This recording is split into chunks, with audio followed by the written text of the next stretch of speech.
All right, what is going on, beautiful, powerful, galactic, genius entrepreneurs, 9 to 5ers who are trying to become entrepreneurs? Thank y'all for coming to the Launch It 7 Steps to Launch Your Business free workshop. My name is De'Von Truvel, creator of Black Wall Street, the board game, and I will be your host, your facilitator for this evening.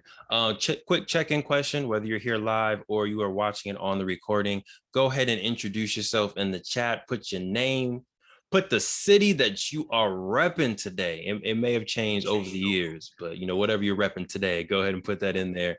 And then one thing that you would like to learn or take away from today's session, just so I can make sure I'm doing my job. And if it's on the replay, there will be future workshops, and we could make an entire workshop based solely on what you want to learn. So go ahead and put that inside the chat. We got Houston, Texas for sure in the building today. Shout out to Texas. A lot of love out there. And then, go ahead, Miss K. I was just gonna say, woo! Hey. And what's something that you're trying to learn or take away today? I'm actually open to learning anything, but maybe how to really tap into my gift or gifts, which I think many of us probably have more than one, and even stepping out the comfort zone to being more open to networking. Got you. See, I'm taking my notes. I got you. So we got tapping into your gifts. I put multiple S's at the end of that for you. And then getting out of your comfort zone to network. Yes. Nice. Both powerful things. All right. So again, if you watch on the replay, go ahead and put what are things that you want to get out of today's session. So let's get into it. I'm sure y'all have gone to many webinars, right? Free workshops. And my pet peeve, the thing that I hate, is they always do their real long 25, 30-minute drawn out introduction. That is not what's about to happen. I just thought it would be funny if I put it up there. Okay. I'm going to do it nice, short, and sweet. Again, my name is De'Von Truvel, and growing up, I was and still am a very energetic person, right? I'm a person that had a lot of ideas that came to my mind, a lot of creativity. And I feel like as a child, that was kind of good, but it also got me into a little bit of trouble in school and in the household growing up. But I've always been able to come up with ideas. I promise you, I came up with 3D movies before they were 3D movies. I came out with AirPods before they were AirPods. But the struggle was, although I was coming up with all these ideas, I wasn't executing on these ideas, right? I would talk to maybe my dad, I would talk to a friend, I would talk to my wife or some other folks and give them the idea. We would talk about it, but that's all it would stop right there. And then a year later, I would see a commercial, an infomercial, a movie trailer, something with my exact idea. And I was like, oh, that's my idea. But what I've come to realize is, and I see some folks laughing, I see, this is a common story, right?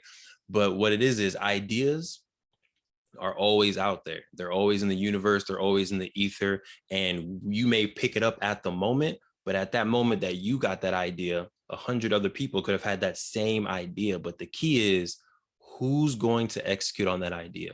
Who's going to bring that idea to the real world? So for me, one of the big ideas that I came up with in 2017 was Black Wall Street, the board game. I was participating in the summer camp, Village Nation summer camp. Shout out to Fluger, the whole team. But there I realized that middle school students, high school students, even college students, they didn't know about Tulsa's Black Wall Street, right? And another layer above that, there wasn't a fun way for them to learn about how to start a business, about MVP, minimum viable products, about debt, about financial literacy, the difference between an LLC and a corporation. There was no fun way for these kids to learn these things. So leaving the camp, one of thousands of ideas that I had, I was like, okay, let's come up with a way that they can learn about Tulsa Black Wall Street and learn about this business in a fun way. But just like in the past, and I see in the chat, like there's always a but, right? There's always something. I needed a little kick in the butt in order to actually get me up to the other side. All right. So for me, it was a car crash. This was still July, the same month 2017. This is weeks after I'd actually proposed to my queen. I picked her up from the airport and we were on our way, I believe, to Solvang for the weekend to have a nice romantic getaway. You know, it was fun times. So picked her up from the airport. We were driving and a car speeding down the street hit us in the back. We swerved, missed 2 parked cars on the side of the road, missed a telephone pole and an electric pole, and we settled somehow comfortably right in between the poles on the sidewalk next to the building. No scratches, just a few stretch marks on my arm from holding on to the wheel and guiding it by the grace of the universe. And we were able to miss all those things. And in that moment, if we would have hit that pole, we would have hit that car, all the ideas that I've ever had in my head would have never came to this world, right? That one idea of Black Wall Street, the board game, which was just an idea at the time, would have never actually came to fruition. So how many of y'all have crashed before, right? How many of you have hit a metaphorical wall or maybe a literal wall? Maybe the pandemic was that wall for you to where it's like, wow, that maybe I've reached my limit. Maybe I've reached a tipping point in my life. And for me, again, it was 2017 where I literally crashed and I needed to swerve and change directions in order to take my life in a different direction. So our transformation, again, started in 2017. And if you are here to try to get a 7 quick steps to make $1 million in your first year, sorry, this is the wrong webinar. It's the wrong workshop, right? If you find that workshop and it's real and successful, go ahead and send me that link ASAP, right? This is not it, but this is a way that you can make steady, sustainable income and create a brand for yourself to be able to pass on this brand or their business to your loved ones, to your kids, or to create an exit strategy for when you're done working that 9 to 5. When they push that button one too many times, you can have a sustainable exit strategy for you to leave with. So in 2017, you see, we didn't make any money. That was our first year of business. We were likely in the negative because of LLC fees and trademarking, all that stuff. But 2018, we made our first little check, right? We made $17,000 selling our first edition of Black Wall Street, the board game. You'll see in 2019, we took a step back. We dipped because we made some mistakes that we're going to talk about a little bit later, right? We're going to literally tell you the mistakes that we made. That way you don't make these same mistakes when you're in your first year, second year, fourth year in business. Just because we were successful with certain things in 2018 doesn't mean we can do those exact same things in 2019 and still be successful. But you'll see in 2020, we learned. And in 2020, coincidentally, this was the first year that we started teaching business. We started teaching the 7 steps. We started teaching Play Black Wall Street Academy. And as we were teaching other folks, we were also learning and committing the steps that we were teaching other people. And we made 4 times what we made the year before. And then this year, 2020, holidays still haven't come yet. You know, we hope that the holiday season is going to be good to us as usual, but we're already on track above what we made last year again, because we're getting better at implementing these steps and sticking to what we're good at and focusing in on what we're good at. Okay. 5 years. Over 50% of businesses fail after the first 5 years. For us, we're getting better and better every single year. And we hope the same for everybody watching this webinar. Okay. So let me check the chat really quickly. Something better than nothing. Exactly. Right. So although 2019, we did take a dip, we stepped back a little bit, we still made a little bit of income. And most importantly, we learned some valuable lessons, right? Those lessons cost us money, which we're going to give to you today for free, but we learned those lessons and we're not making those same mistakes today. That's another key, right? If you learn a lesson, if you pay to learn a lesson, whether it's in a course, whether it's through losing money in a business, don't continue to make those same mistakes, y'all. All right, that's not free money for you. But let's get into it. So again, the transformation. If we would have hit that pole, right? If we would have let that wall stop us, none of these memories would have been created. We've been able to help teachers in their classrooms, being able to help families and siblings play the game, grandparents connect with their grandchildren, aunts and uncles play the game together. People of different abilities, different incomes are all able to come around a table and play a product that started off as just an idea inside my head. So hopefully you all can imagine, you can envision what your product, what experience your product or business can create for other people. And for me, that's the motivation, right? Thinking about the impact, thinking about the lives that can be changed or impacted through this board game is what kept me fueled during those long nights, during those years where we're losing money. So for you, definitely have that impact in mind, have that vision in mind. Okay, I'm gonna take a quick pause, scan the room to see if there's any questions or comments before we dive into today. Not seeing anything. All good. Again, if you're watching on the replay, feel free to put questions inside the comments and we will circle back and get to those questions. So overview of today. Let me see, how long was that drawn out intro? 10 minutes. Okay. So if you joined us early, we did have an MVP session, minimum viable product session. For those that donated to the Institute of Melanated Innovation, we opened our doors a little early to be able to walk you through how to create your MVP and launch that. We just did our long drawn out introduction, which I hope wasn't too bad. Next, we're gonna get into the Forbes 5 reasons why businesses fail. All right, this is the real meat and potatoes, or the beyond meat and potatoes for the folks out there that don't eat meat. We're gonna get into the time management tips. 77% of the people who completed the form, right? We did a little bit of research. We surveyed. It was over 20 different entrepreneurs, and 77% said time management was the hardest part of starting a business, right?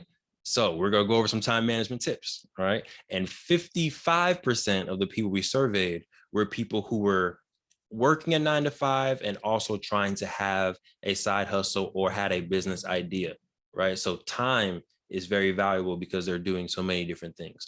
We'll go over the 7 steps to launch, and then we will open up for some Q&A. Let's go. Are you ready?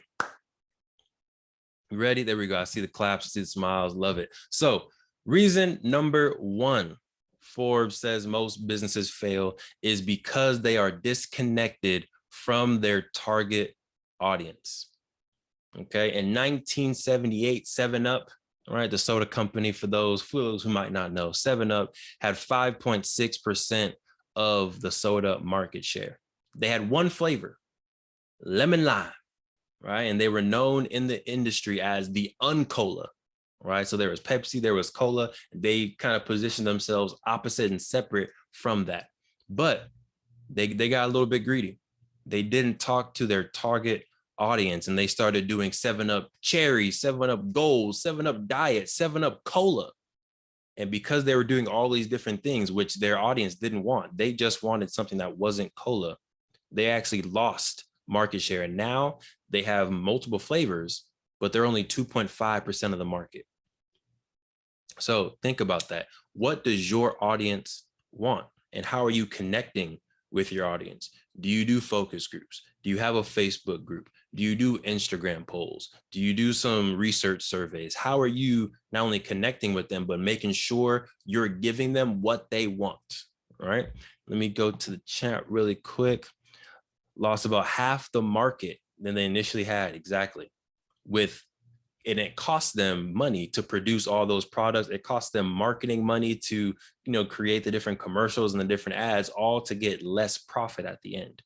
All right. So I think, and we've definitely fallen prey to this. You think more products is going to get you more revenue, right? You think, if I just give them more options, if I put t-shirts on there, if I put books on there, if I do board games, if I do, what's it called? Smartphones, because everyone has a smartphone. You just start trying to sell stuff.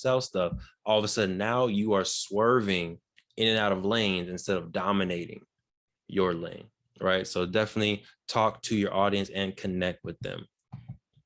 Reason number 2 is a lack of a unique value proposition. Okay, this is a unique value proposition. This is what makes your soda different from every other soda, right? What makes your nonprofit stand out from all the other nonprofits? What makes your board game stand out from all the other board games? People always come up to us, and the first question they ask, right, when they're talking about Black Wall Street, the board game is this just another Monopoly? First question, every single time. What's the difference between this and Monopoly? And we were very intentional at the beginning to make sure when we were creating the game that it wasn't just another Monopoly, right? Everyone plays Monopoly. Everyone knows Monopoly as the real estate game. Great game, right? No shade to Hasbro's or Monopoly. But when you play Black Wall Street, the board game, it's not a real estate game. It's a business and entrepreneurship game, right? There's no jail in our game, right? And it's also built on real Black history. So yes, it's in the same category. It's a board game. It's in financial literacy, but it's in a completely different subcategory in a Black history game and a game on entrepreneurship. That's what makes us different. That's the unique value proposition, to where not everybody who likes Black Wall Street is going to like Monopoly. Not everybody that likes Monopoly is going to like Black Wall Street, the board game, but that's okay because we are comfortable with our unique value prop. So for you, kind of figure that out. And one of the things that I know Ms. K wanted to learn was, how do I tap into my gifts, right? Your gifts are going to be how you highlight your unique value proposition, right? The things that you are passionate about, the things that you can do amazingly naturally are going to be the things that set your company, set your nonprofit, or set your product apart, because there is only one you in this universe. There's only one person that can create a product that you would create, that can give the service that you would give, and can combine different things the way that you can combine different things. So make sure you're using your gifts, and we'll talk about this later, to actually highlight and uplift your unique value proposition. Okay. Now, step number 3, this is a direct correlation, and this is poor communication of your unique value proposition. All right, it's not enough to be unique. Other people need to know how you're unique. And this was where we made some mistakes, y'all. Okay, can I talk about it? Can I talk about it? This is a safe space, right? Go ahead and talk about it. Beautiful. And if you're just joining us, go ahead and put inside the chat your name, your city, and one thing that you want to learn or take away from today's workshop. Name, city, one thing you want to learn and take away. So our first business that we started was called True Health Forever, right? It was a holistic health company. What's going on, Josh? Thanks for joining. It was a holistic health company, and it had spiritual health, social health, economic health, and physical health as its 4 pillars. Okay. This is our company, True Health Forever. We started it in 2016. 2017, right? We had the great idea. We created Black Wall Street, the board game. And the thought was, this is going to lend to our economic health. Okay, you tracking me?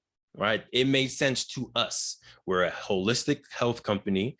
Economic health is one of our pillars. We're going to create a board game that's going to help economic health. We had our website, truehealthforever.com. We had our Instagram page, True Health Forever, our PayPal, True Health Forever. Everything was branded as a health company. Now, our customers, they didn't take that. What they saw was, this is a health company selling a board game. This doesn't make sense. All right. It's kind of taught in the 22 immutable laws of marketing. It's called the law of perception, right? When your customer perceives you as a health company, they are going to engage with you as such. So on your credit card statement, or on their credit card statement, they saw True Health Forever, but they bought Black Wall Street, the board game. And they were like, what's going on here?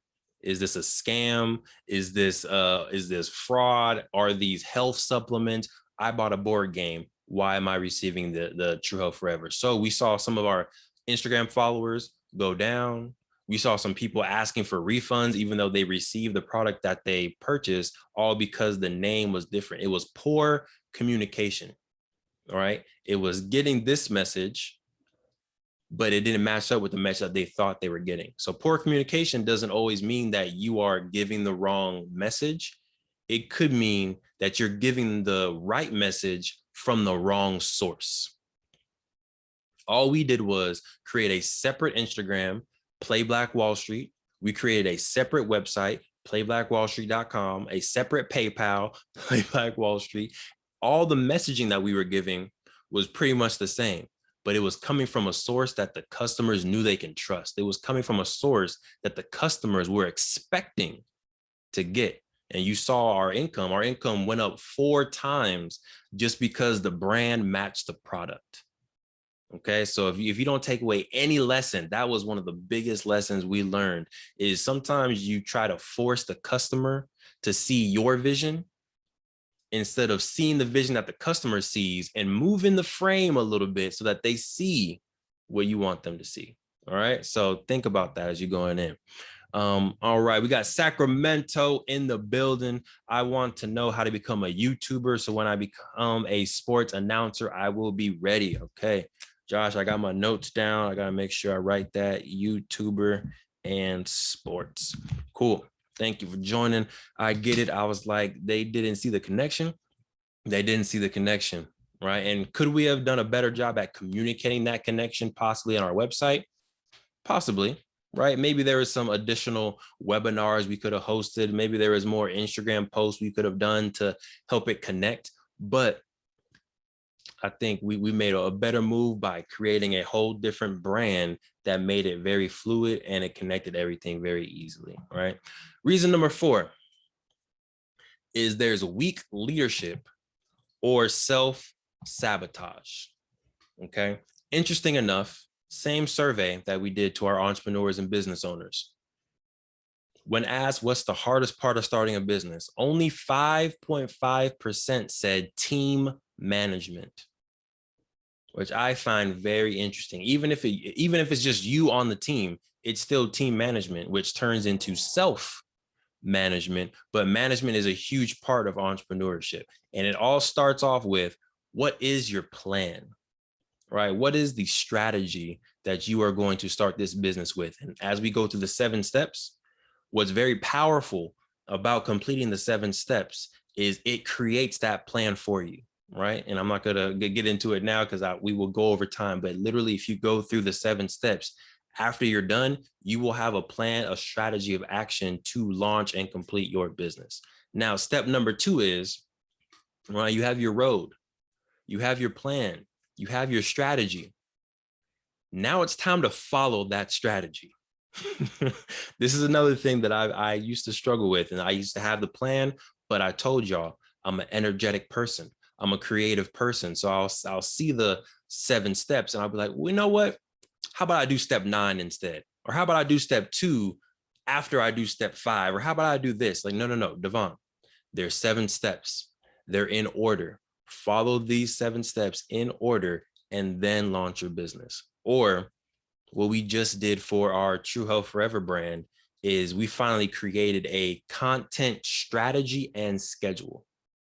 All right. Before, we were just kind of posting, right? When we see health stuff, we'll repost it. When we travel, we'll post when we travel. We're in Thailand, we're going to Ghana, we'll just post pictures, but there was no consistent, fluid strategy.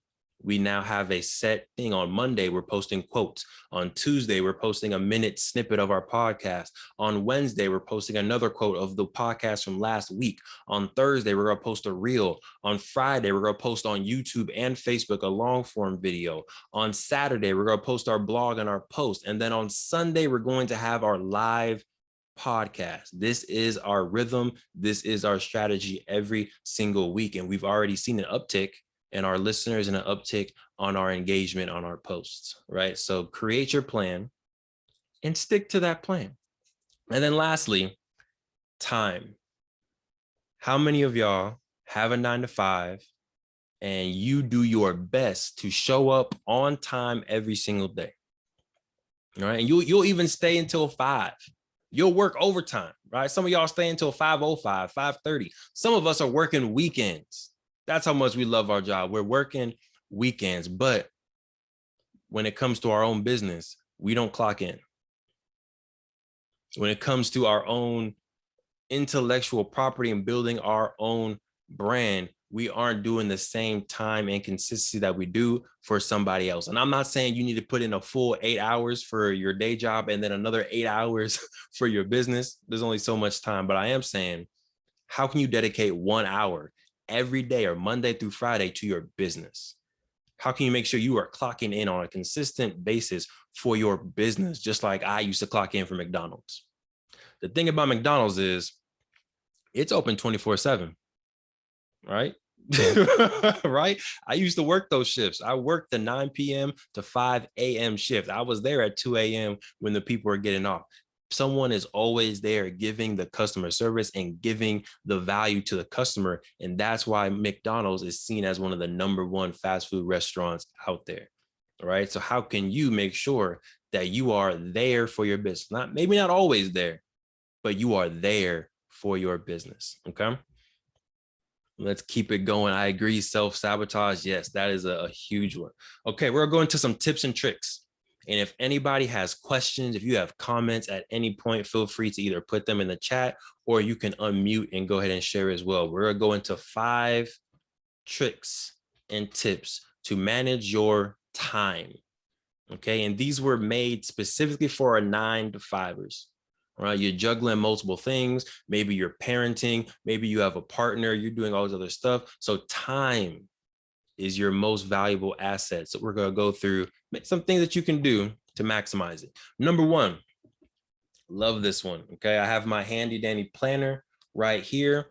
I would encourage you, I would recommend every day you write one tangible goal that can move your business forward.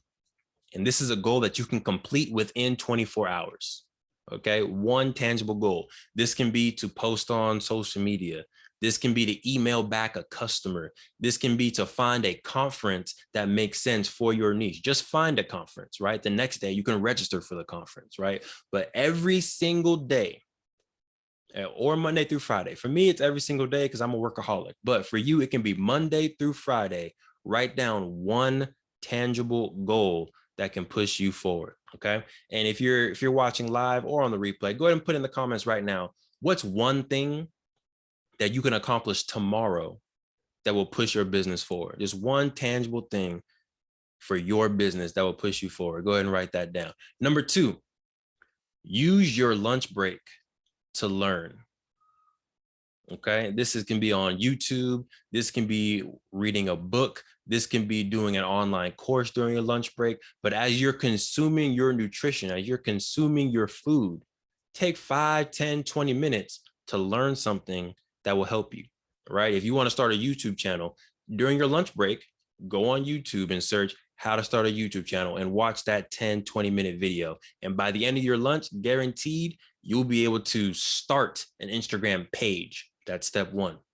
The next day, figure out, how do I upload a video? Search on YouTube, how to upload a YouTube video. You'll be able to learn that. The very next day, you'll be able to record your first video and upload your first video. All right. I'm all about, at least since 2018, 2019, I'm about micro steps. All right. I think as people on this call, as innovators, as visionaries, right, as problem solvers, as creators, we have these big, grand, amazing ideas. We want to save the world. We want to save everybody that we see. And then we get kind of stuck on, well, how do I do that? All right. So if you take those small steps, you will eventually get there. All right. So one thing that one person said inside the chat that they can do to take a step forward is to post on social media. Love to see it. Looking forward to it. Another thing someone put in here is create a list of supplies. That's a good one, right? What do I need as an entrepreneur? What do I need as a nonprofit manager? What do I need to really create my vision?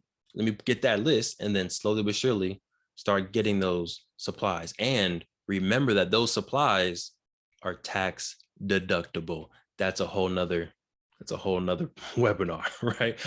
Step number 3, set your business hours and, most importantly, clock in, right? Again, you have your set business hours or your set job hours, right? You go to work from 8 a.m. to 5 p.m. Funny story. Why do they call it 9 to 5? Do we ever? I don't think we ever questioned that. I got my first job out of college. I promise you, Miss K. I'm not. I promise you. I got my first job right out of college. I got my first 9 to 5. I showed up day one at what time? I showed 9 up at o'clock. 9 o'clock promptly. I show up at 9 a.m. for my first 9 to 5 job promptly. My boss calls me into the office. He's like, De'Von, is something wrong? I'm like, no, sir. How excited to be here. He was like, you're late. I'm late. This is a 9 to 5. I showed up at 8:55. Like, what do you mean? He's like, yeah, we start at 8. What is going on here? Like, did they not? Why no one told me that? Right. No, this was not in the training manual. This was not in my confirmation email. So, long story short, in case you're trying to get your first job, make sure you double check what time you're supposed to show up, just as a fruit of thought. But set your business hours. All right. What time are you clocking into your business? Maybe you're early riser, so you can get work done from 7 to 7:30, 30 minutes. And maybe in that 30 minutes, you write down your one tangible goal.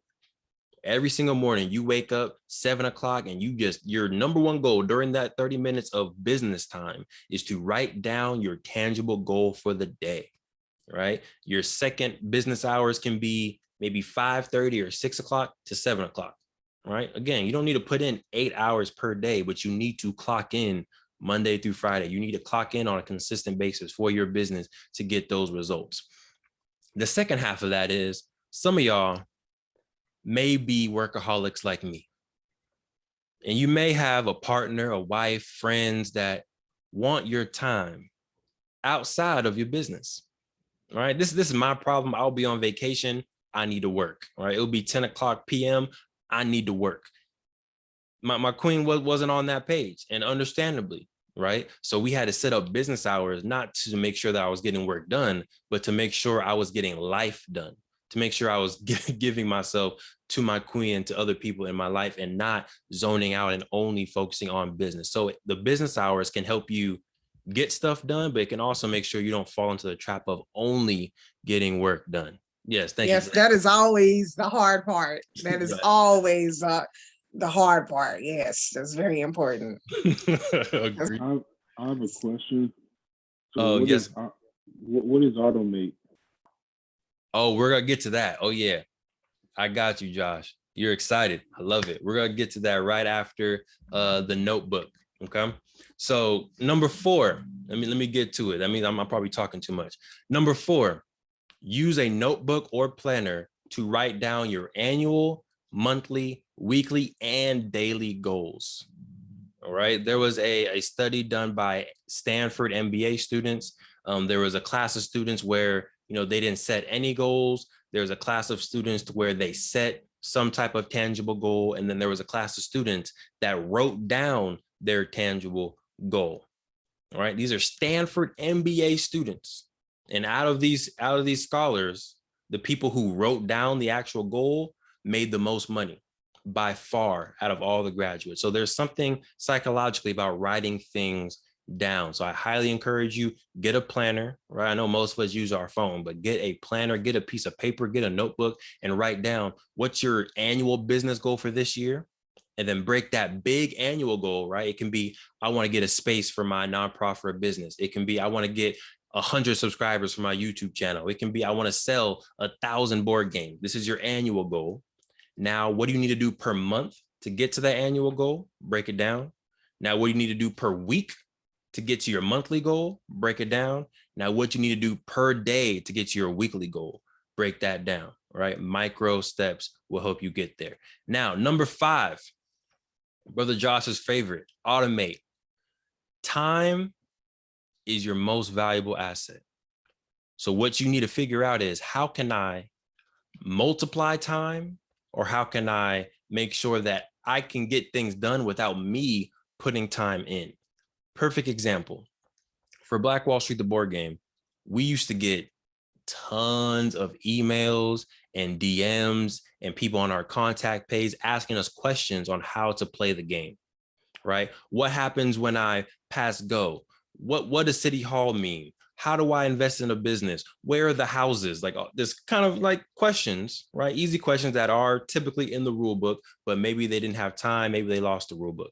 But hours per night, I would go into Instagram. I would go into my email. And I would be just responding to emails, right? Not the best use of my time. What we did was we found out there's an app called Manychat where you can input answers to specific questions. You can put this chatbot onto your website.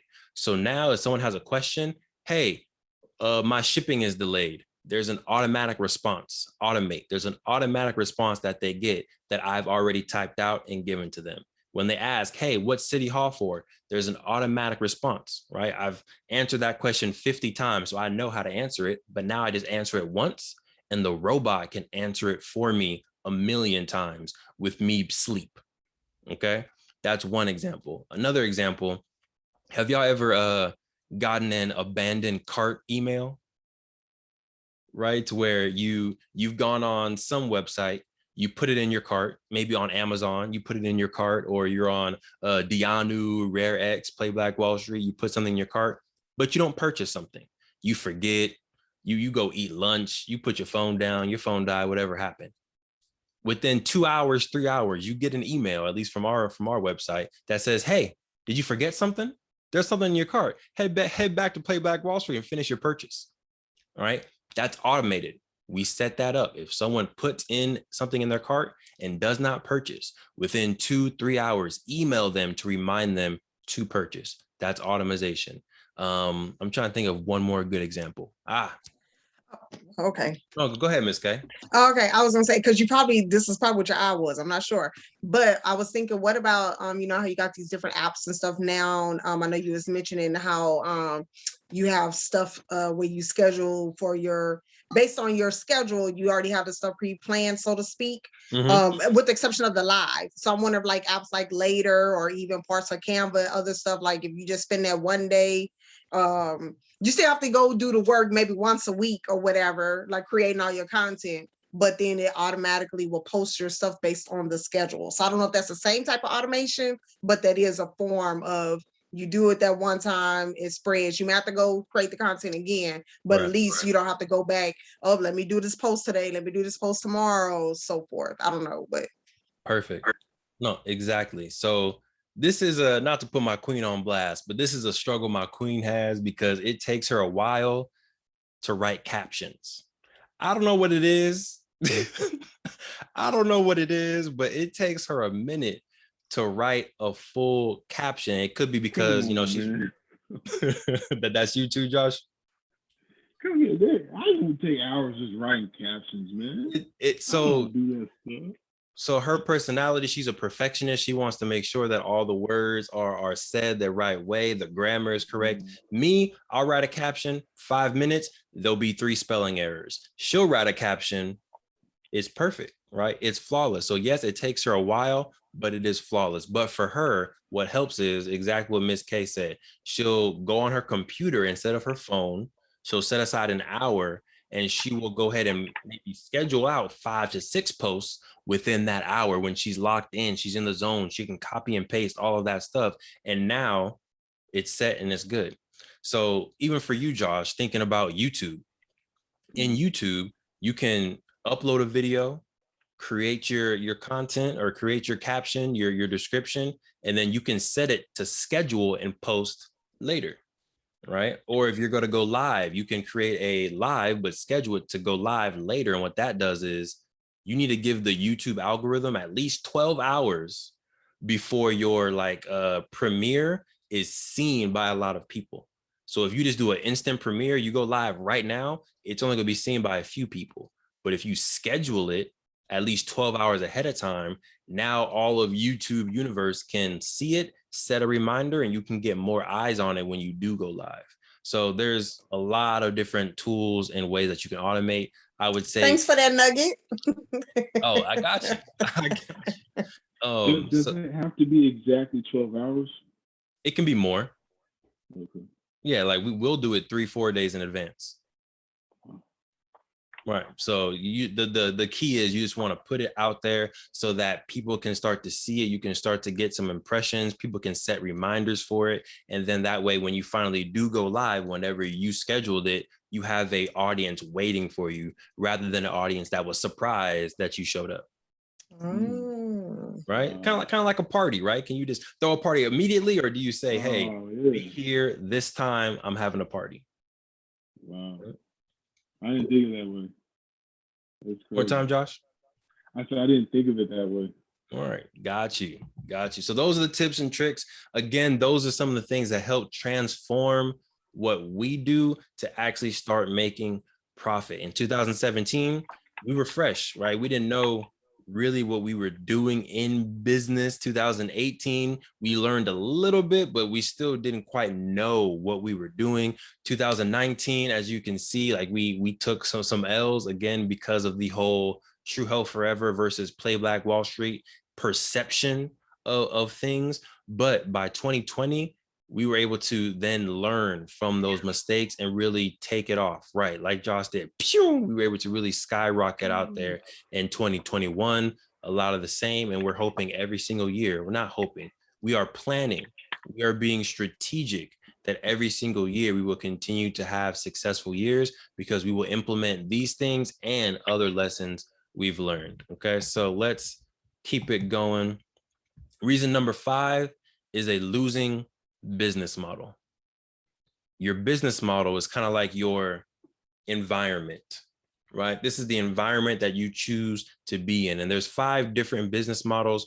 We won't be able to go into full details with the time because I talk too much, but there's business to customer, which means you're selling to individuals. There's business to business, which means you are selling your product to multiple or to large entities, right? So your Dell Computers sells 1,000 computers to one university, right? That's business to business. There's subscription based. That's Netflix, Disney, Hulu, where you're every single month you are paying for a product or paying for a service. There is a freemium business model, right? Which means that you're giving something away for free, but there's a little bit extra that people can get if they decide to pay. YouTube is a perfect example. I don't pay for YouTube. I do the free version.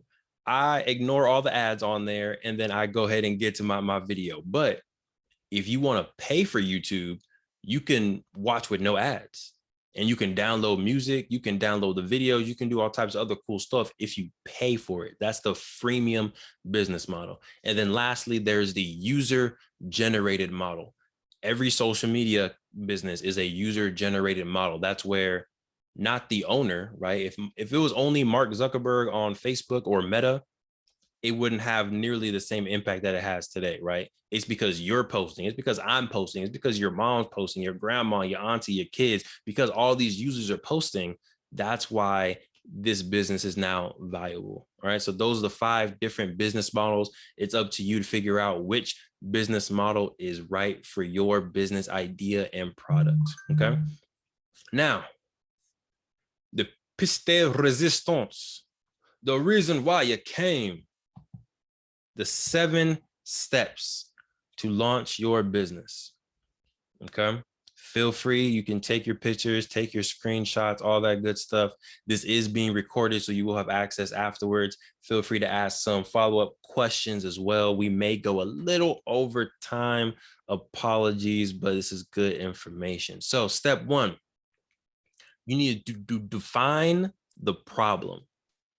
Step number 1, and actually step 0, you could have already came up with the idea, right? If you're a person like me, maybe you already have your idea. Maybe you already done a brain dump document. That's just where you put down all your ideas onto a piece of paper. They may not make sense. Other people may not be able to read them, but you can read it. It makes sense to you. That's step 0. You've done your brain dump, okay? Some people start there. Other people are going to start right here at step number 1, at defining what problem you want to solve. At its roots, entrepreneurship and business is about problem solving. Okay. So this addresses the connection to the audience, and this addresses the problem or the failing point of a unique value proposition. Because in order to define a problem, right, you need to figure out what's your specific solution and who has that problem, which we'll talk about later. Step number 2, this is Miss K's favorite step. Discover your unique gift or gifts or perspective. All right. So a lot of people, they try to say that they don't have a gift, right? And I strongly disagree. I think everybody has a gift, a talent, a superpower that they are just born with, right? It doesn't have to be something that no one else can do, but it's something that you can do very well.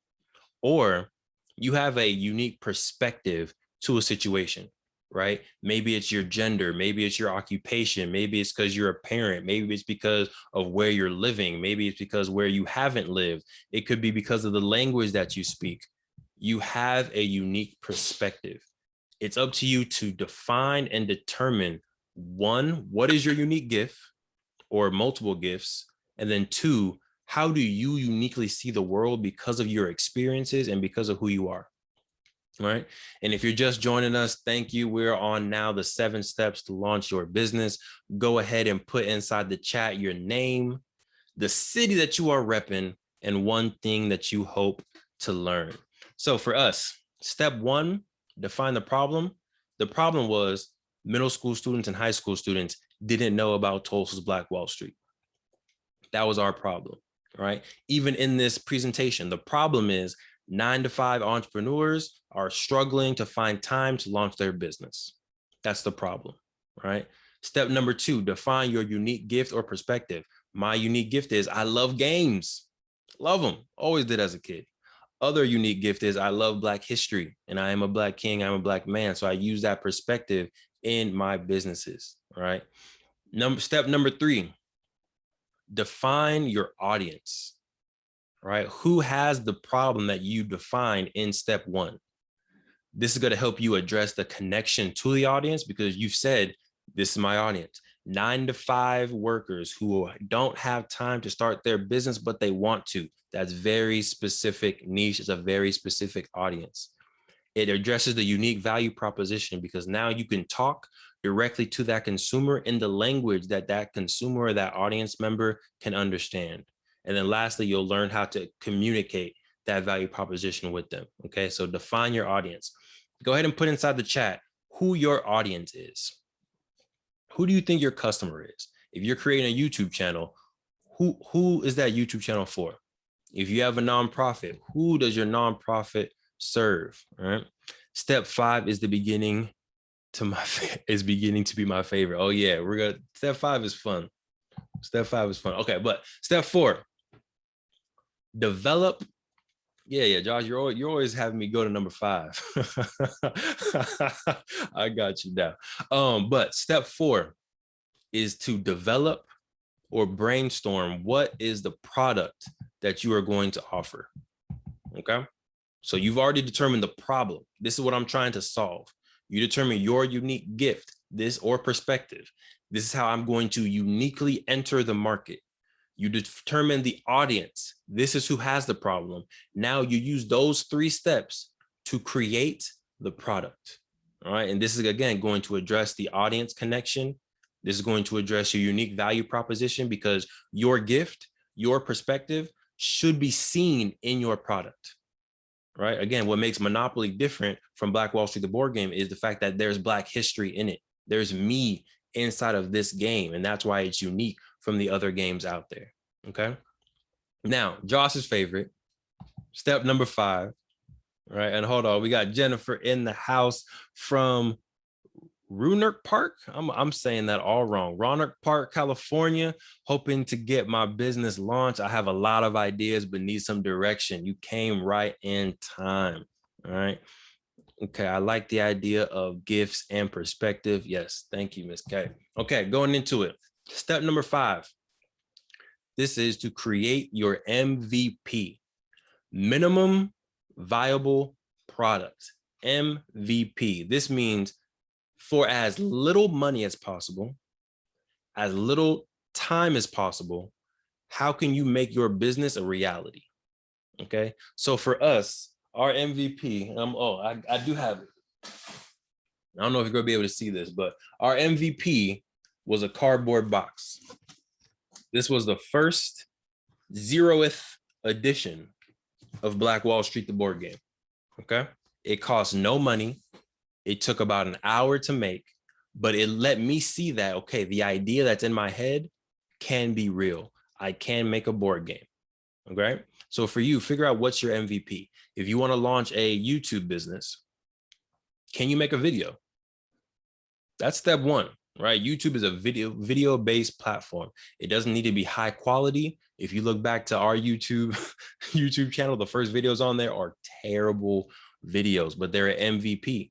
It let me know that I can record a video, I can upload a video, I can get 5 views on a video. And if I can do all of that with my phone, imagine what I can do with a camera, a microphone, maybe a presentation, perhaps a script, some animations, right? It gives me room to now perfect it. So for you, create your MVP, minimum viable product. Step number 6, discover your business model. How is it that you are going to make revenue?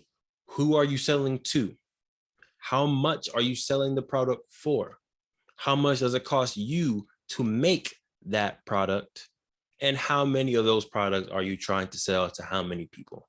All right, those are some basic things that you can go through, but discover what is your business model. You should start with that tangible plan. Step number 7, last step, is to define and develop your brand. A lot of people do this first. A lot of people come up with their brand name. They come up with their logo. That's the first thing they do. Like, okay, I have an idea. Let's make a logo. But they have no idea who they're talking to. They have no idea who their audience is. Not even sure what they're selling yet, but they got a logo. I used to be there, right? For True Forever, we created our logo. That was the first thing. Before we had a website, before we had a blog, before we had a YouTube channel, we had a logo. But I encourage you to go through these 6 steps first. And then the last step, build your brand. What are your values, right? What are your core values? What are your pillars? What are your brand colors? Then what's your brand name? Then create your logo, then get your website. You can go to googledomains.com. You can go to GoDaddy. You can go to, what's another one? Bluehost. There's all types of ways where you can own your domain. And you want to make sure it's a domain that you can have on website, Instagram, Twitter, YouTube. If you can have it all the same, that's a strong brand identity, strong brand consistency. Okay. So those are the 7 steps. All right, I'll review it one more time. If you got questions, go ahead and put questions inside of the chat for us. If you're watching on a replay, again, put it inside the comments and we will come back to it. But step number 1, define your problem. What is it that you're solving? What are you passionate about? And you are willing to spend the next 5, 10, 20 years solving, all right? What is that problem? Step number 2, what is your unique gift or perspective?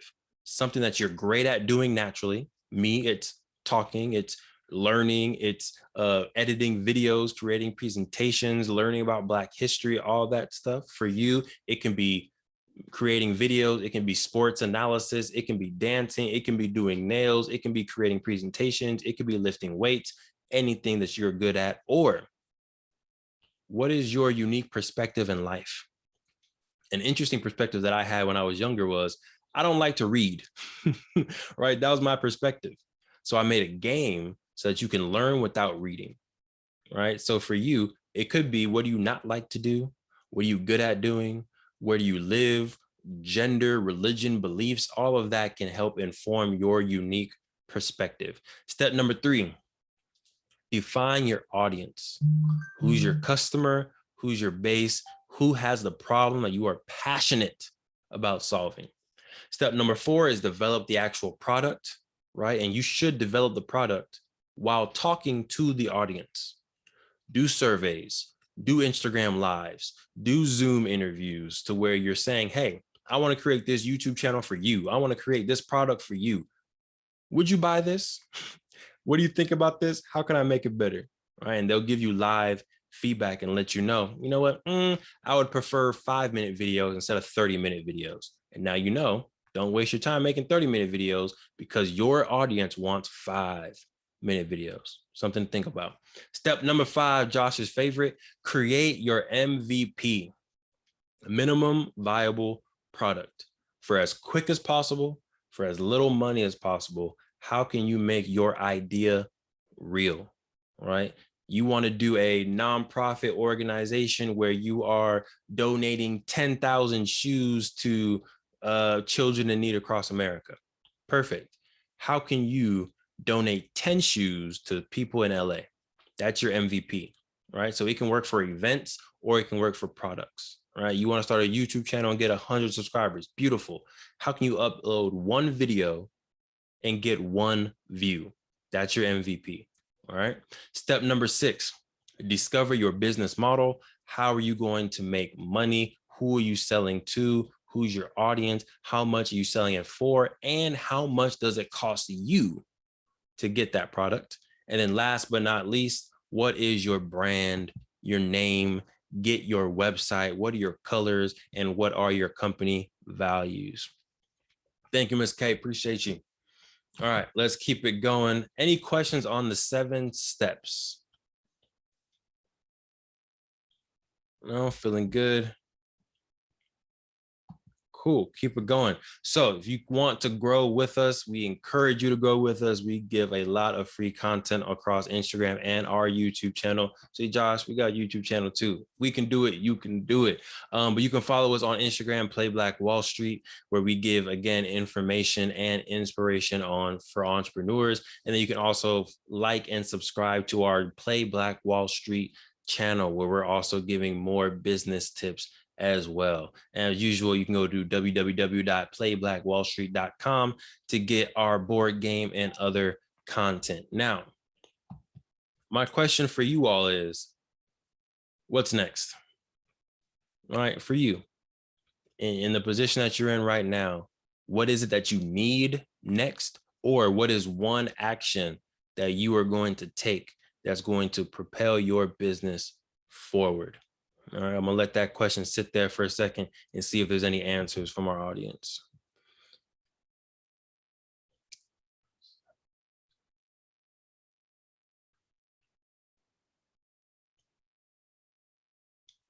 No questions yet, or no things on what's next? So there's a question in here. If you are selling things online, US market, what do you have resources when it comes to charging state tax?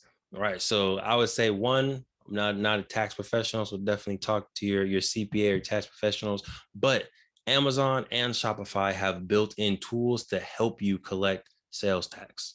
Highly encourage you, as you're setting up your Amazon account or setting up your Shopify account, if those are the ones you choose to use, to keep track and click that button that lets you keep track of sales tax within their platform.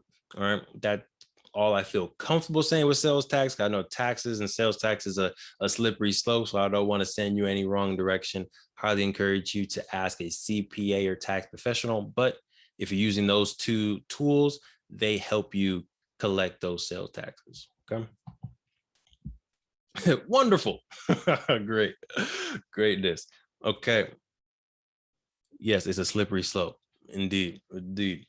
So for you, Jennifer, what is one step you plan to take after sometime next week or tomorrow that's going to push your business, push your idea forward? All right. Josh said earlier he's going to upload or post on social media. Jennifer, so create her MVP. Love it. And SK is going to buy some supplies. Nice. Okay. So we'll open it up. Q&A. If anyone has any more questions, feel free to put in the chat, or you can go ahead and unmute. When you were talking about creating your MVP, I thought you were talking about sports for a second. Oh yeah, that gets a lot of people. But I mean, it can be your most valuable person, your most valuable product right there, because if you don't start, you can't finish.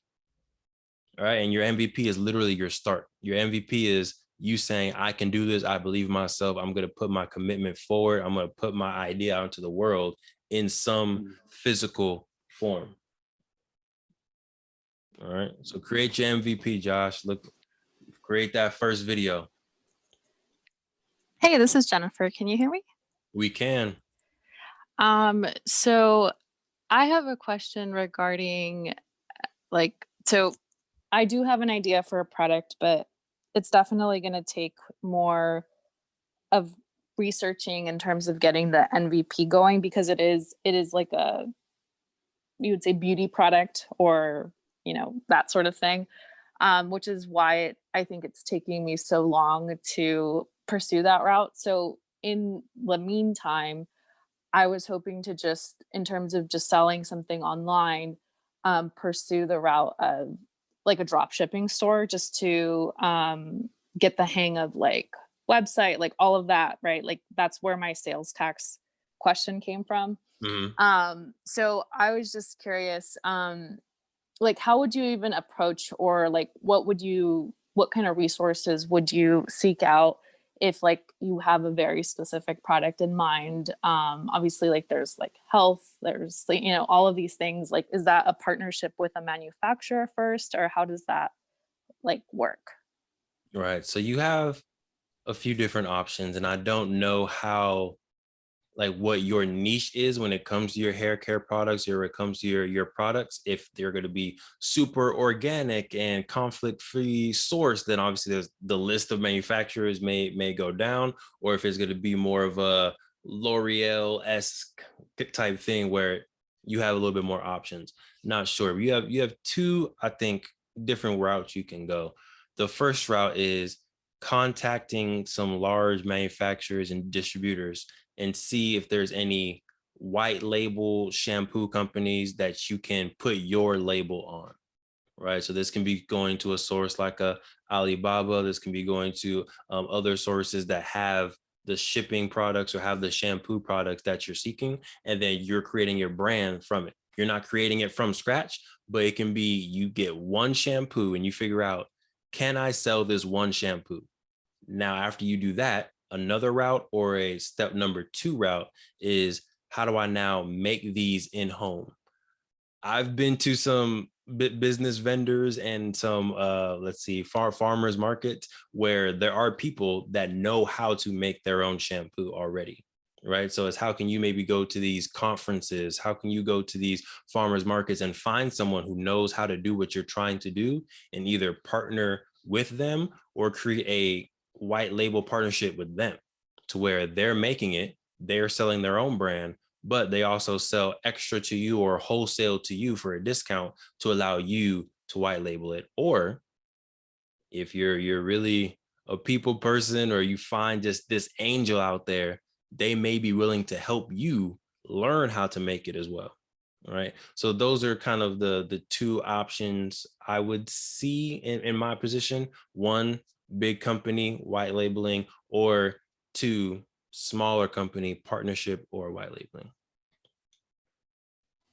Thank you. No, that's super helpful. As you're talking now, I'm just getting other ideas too. So thanks so much for sharing that insight. Of course, looking forward to using your shampoo if it's sulfate free. Yeah. So when you were mentioning, yes, it has to be sulfate free. It's actually not a shampoo, but it's actually sunscreen. Oh, okay. I have a specific in mind for sunscreen. But yeah, like it would have to, like, I have very, I guess, high standards when it comes to picking out things and ingredients and all this stuff. So that's like when you were talking about companies or partnerships and selecting manufacturers, I think that it's going to be very limited, because I want it to be like high quality and organic and all of these other things that I'm looking at. Nice. And that's going to be your unique value proposition, right? What we talked about earlier. And if you have a certain maybe skin condition or skin type that you're also trying to protect, or different certain conditions that you're trying to protect against, that again helps your sunscreen stand out from all different sunscreens. And you don't have to say your specific idea. I know it's brilliant and unique. If you care to share, you can, but you don't have to. Okay, thank you. Yes, ma'am. Other questions or comments? I have one more question. Yep. So you know how, and I know you like sports because you mentioned it in the conference last week. But you know how sports, the franchises in the NBA and the NFL, they have a system, their own system that they run by. Does your business run by a system? Do you go by a specific system that you run by that works really well for you and your audience per se? Great question. I think we are developing our system now, right? I think for the first 3-4 years, we were really learning how to operate, learning what content our people like, learning what podcast episode folks like, game editions, courses, all of that. I think in 2021, we laid the foundation to a system. And in 2022, our full-on focus is the system, right? So it's a no yes to that, Josh, right? To that content creation system that I told you about earlier.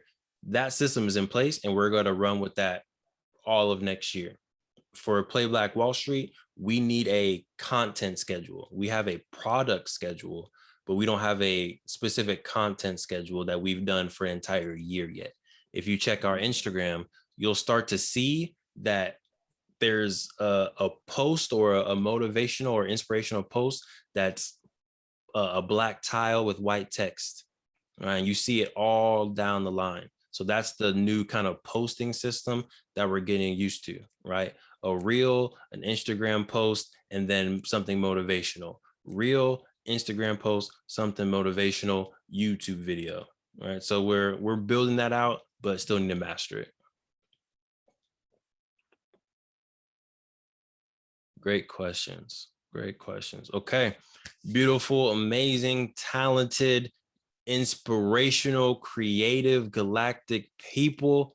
Looking forward to seeing your businesses come into fruition.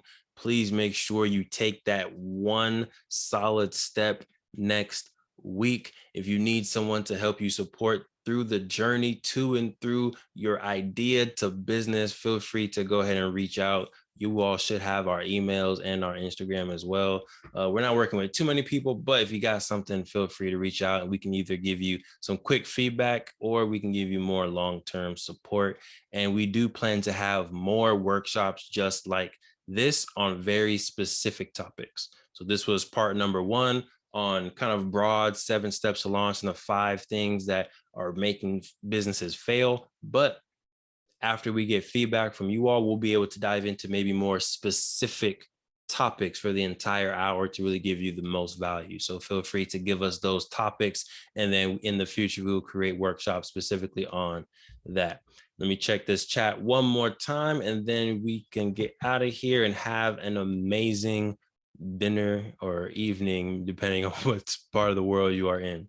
How do I get the recording? We will send out a link to the recording tomorrow, Saturday at the latest. Okay, so if you did register for the Eventbrite, or if you filled out the form that we sent out, you will get the link to this full recording and presentation. Okay, thanks for asking. Who's your favorite sports team? I'm in LA. It's the Lakers all day, even though they're making it hard for a brother out here. Lakers, Rams all day long, right? Thank you, Jennifer. I appreciate you. Josh, Miss K, everybody watching. Much love. Please make sure, again, you follow through with that week or that one step. And yeah, we'll see y'all next time. Peace.